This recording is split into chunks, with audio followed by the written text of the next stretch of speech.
Hello, everyone, and welcome back to another Change the Year interview. My name is Kendra Seymour, and I'm joined today by Carissa Cleveland, who is here to share her story, her journey through a moldy and water damaged building. And Carissa, thank you so much for being here today. Thanks, Kendra. It's an honor to be here. I think as someone who has gone through this myself and my own journey, there's something so powerful, I think, about sharing what happened to you because there's somebody out there who is probably going through something similar.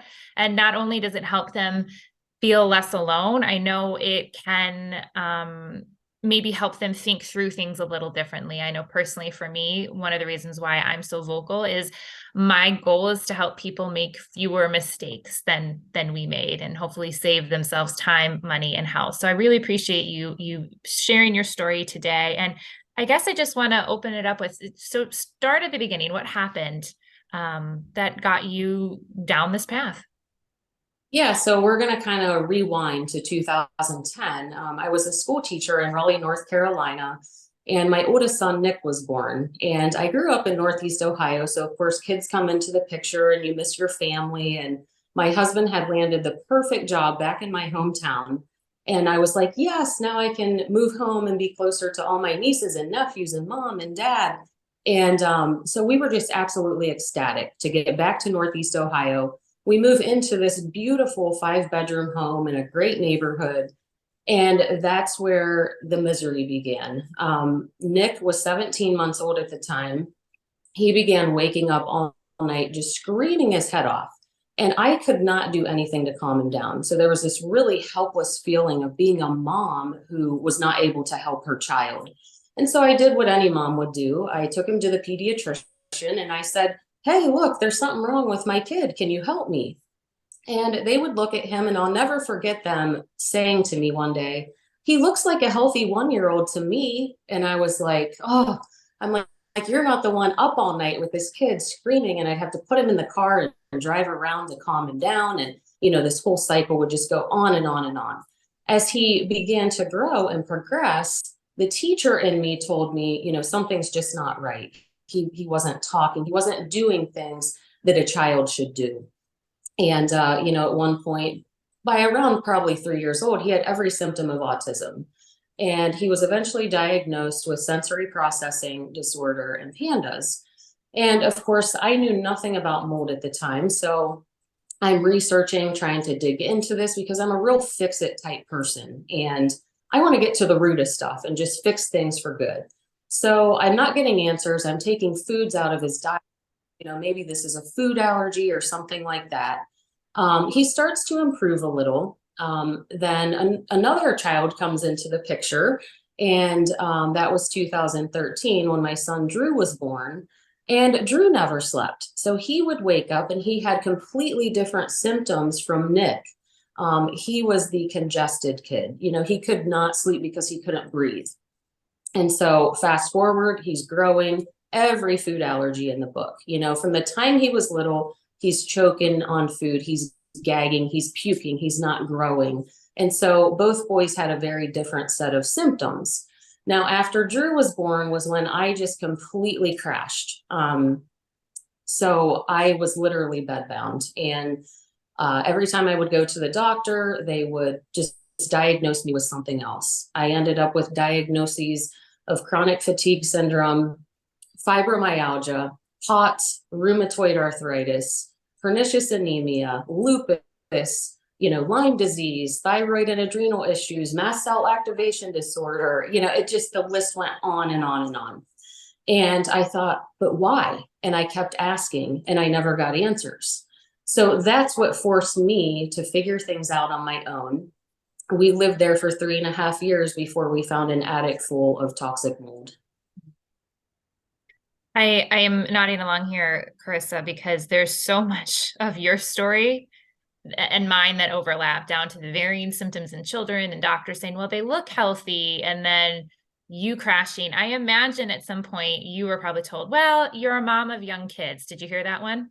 Oh, I heard that all the time. And I even told myself that, well, I'm just tired because I'm a mom. I can't lose weight because I just had a baby. There were all these, I guess, disguises. Yeah, it's easy to assign the symptoms to something else. And so tell us about the attic and how you discovered that and where you went from there. Yeah, so actually in Nick's bedroom, his closet had the opening to the attic. And I would be putting clothes away and it was like, man, there's this horrible smell coming from the attic. And I told my husband, hey, can you go up there and check that? Because it smells like a dead squirrel. I mean, literally, it was disgusting. And you get busy doing things and like he never went up to check it.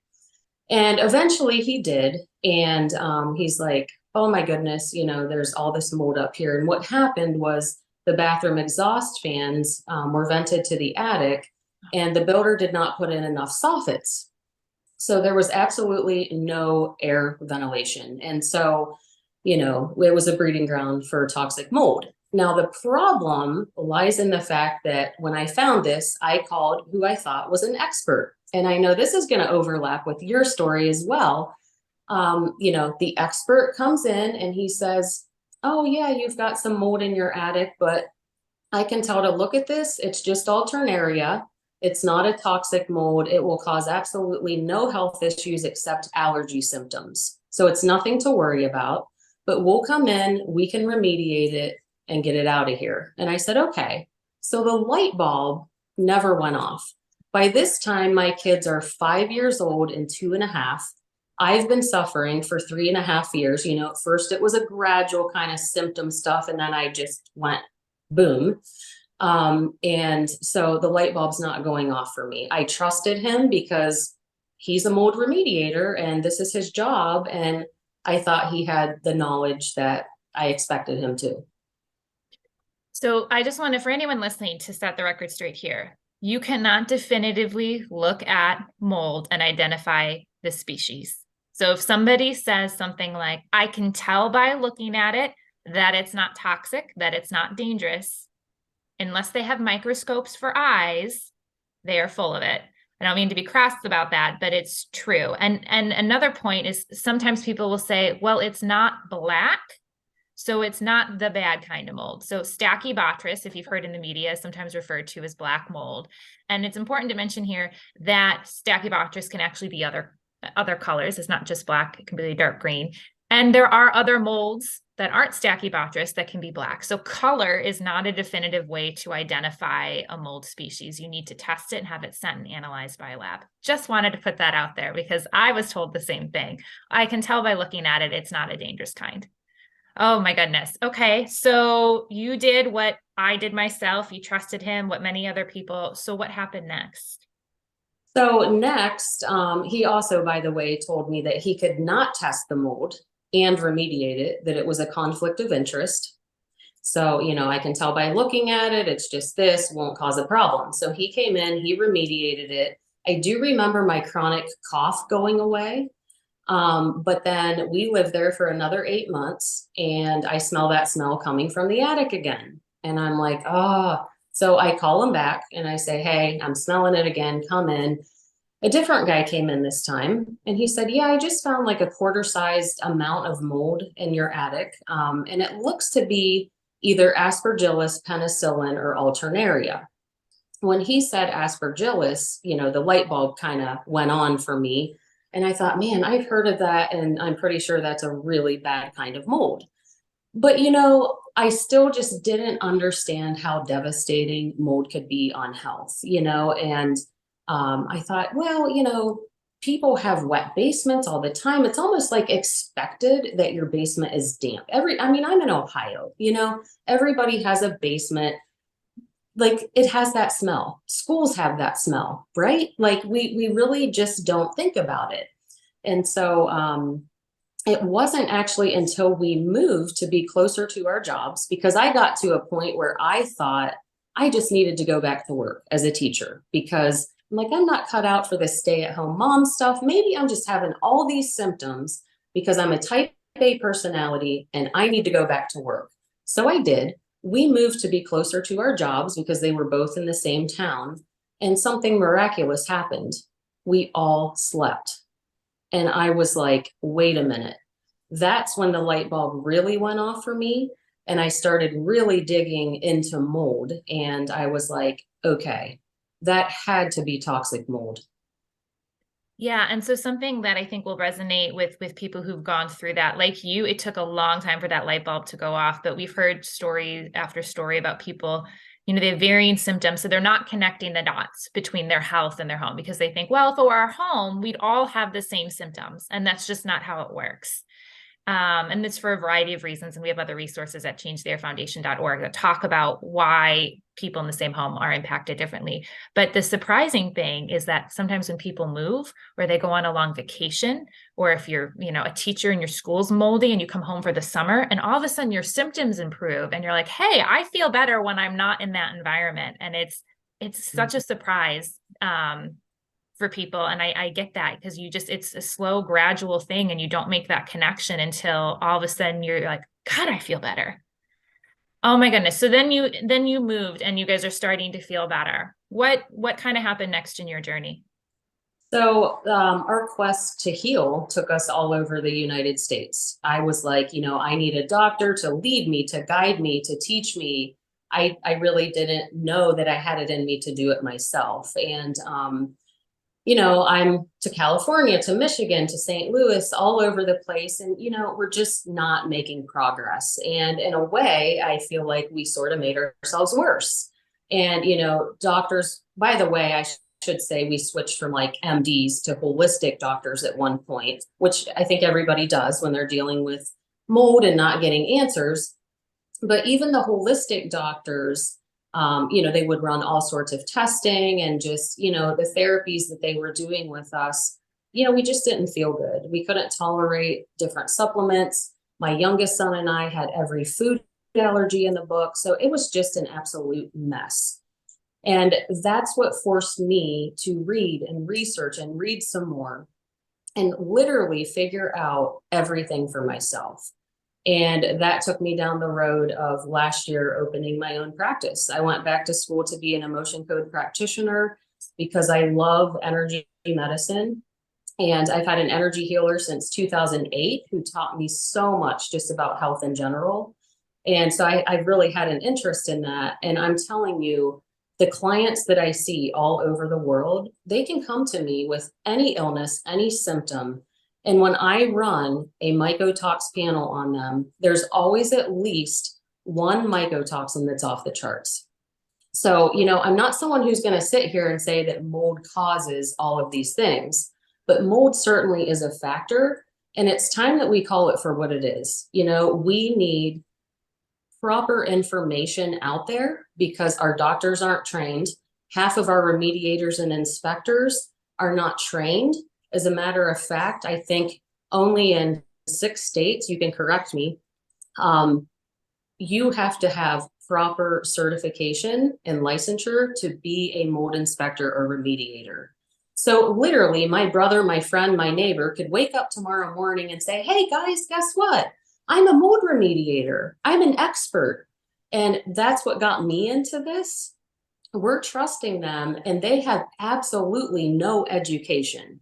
So the teacher in me is out there screaming from the mountaintop saying, listen, we need the correct information to be given to citizens across the United States, or this is never going to change. I'm tired of seeing people suffer.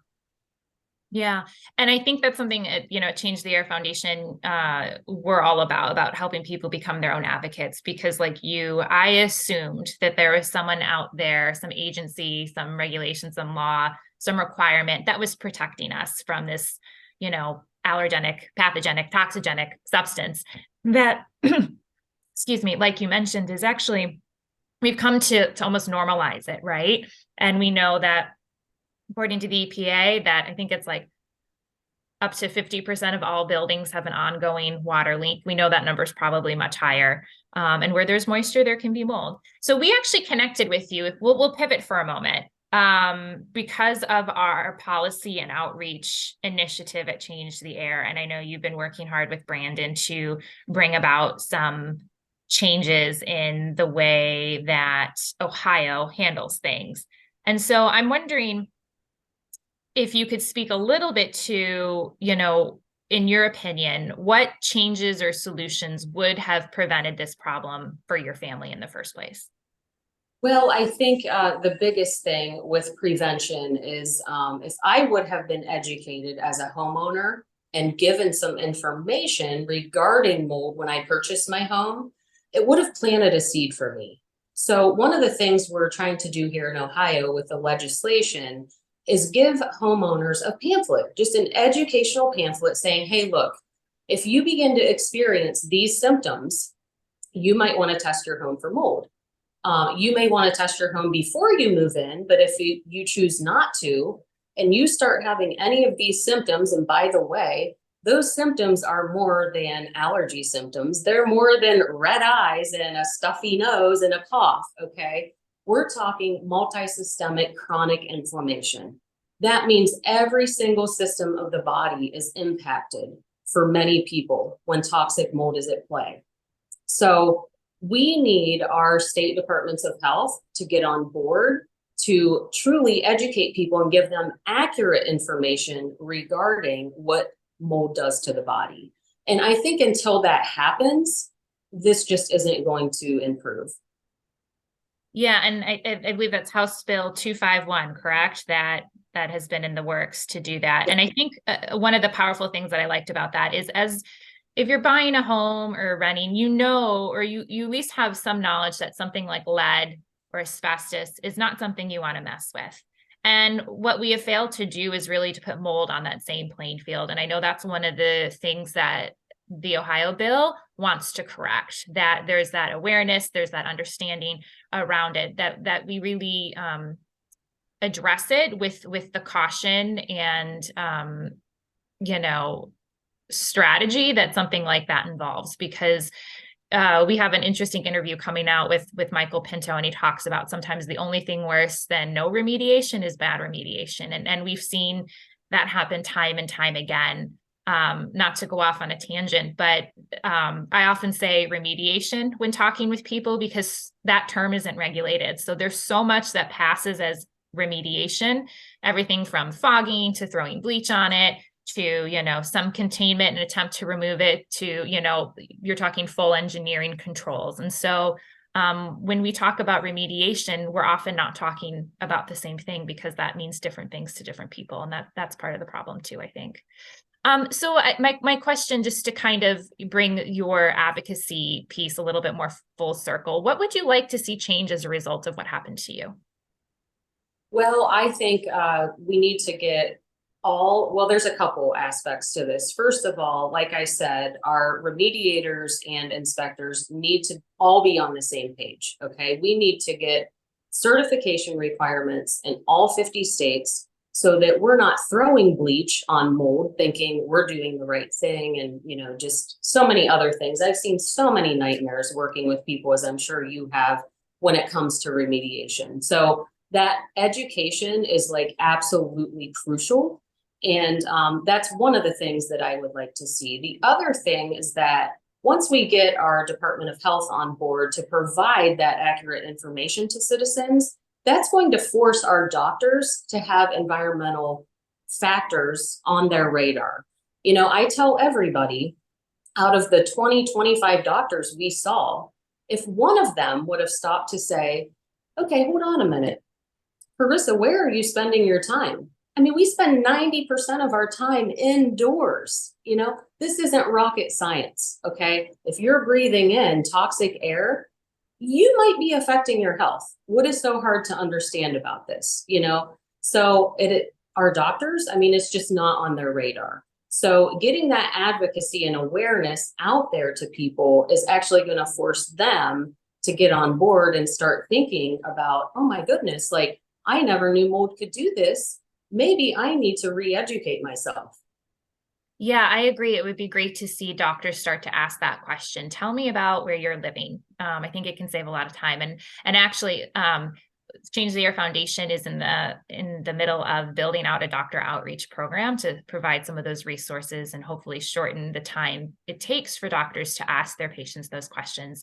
Awesome. It's a missed opportunity. But in conjunction with that policy and advocacy piece, you know, that information really is power.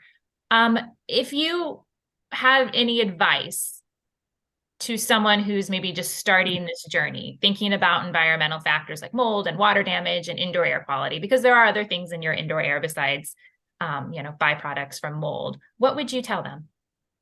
Well, first of all, I want people to know they can't give up. I have so many people come to me and they're like, I'm just so done with this. I'm going to be sick forever. And I'm like, no, you're not. Look at my family. We struggled immensely, but we're fine. My kids are 12 and 10. They're playing baseball, soccer, Boy Scouts, everything. Like they are absolutely fine. The body will heal given the right tools. You need to find the right people to help you. And sometimes that's not even a doctor. I hate to say it.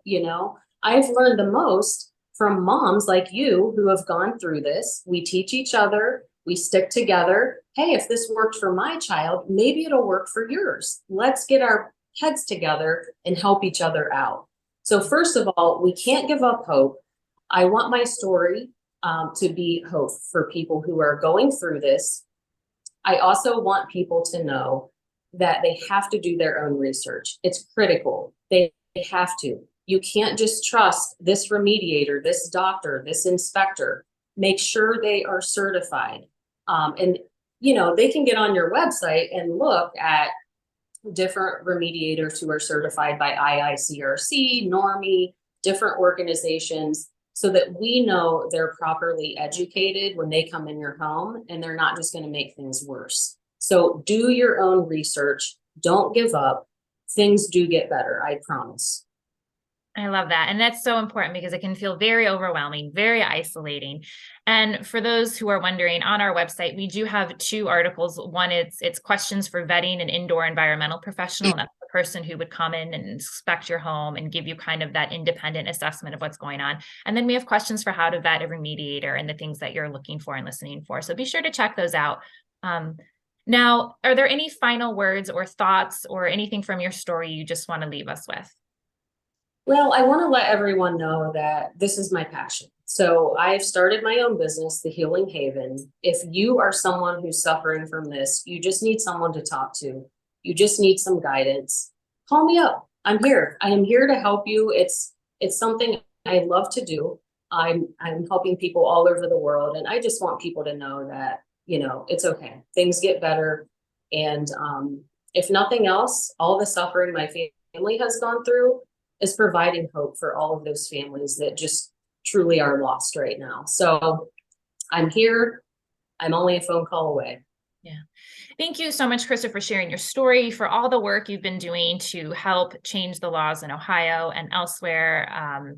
We really can't do this alone. And for anyone listening, do me a favor. If you haven't already, head on over to changetheairfoundation.org and sign up for our newsletter. We want to be able to connect you with those reliable resources and information that Carissa spoke about. We want to empower you to become your own advocate. And if you're interested in understanding more about the laws that may or may not be in place in your state, about helping to change those laws, or even if you are moved and would like to see change, please consider donating at changetheairfoundation.org. Any amount, $5, $10, $20. Our goal is to head to Washington, D.C. 3 times this year in 2023 to advocate at the federal level and to continue to support initiatives in a number of states so that we can all breathe cleaner indoor air. Carissa, thank you once again. And I know we'll be talking more, and I'm sure we would love to maybe circle back and get some updates on how you guys are doing, if that's okay. That sounds great. Thanks so much for having me today. Everyone, thank you so much, and we'll see you next time.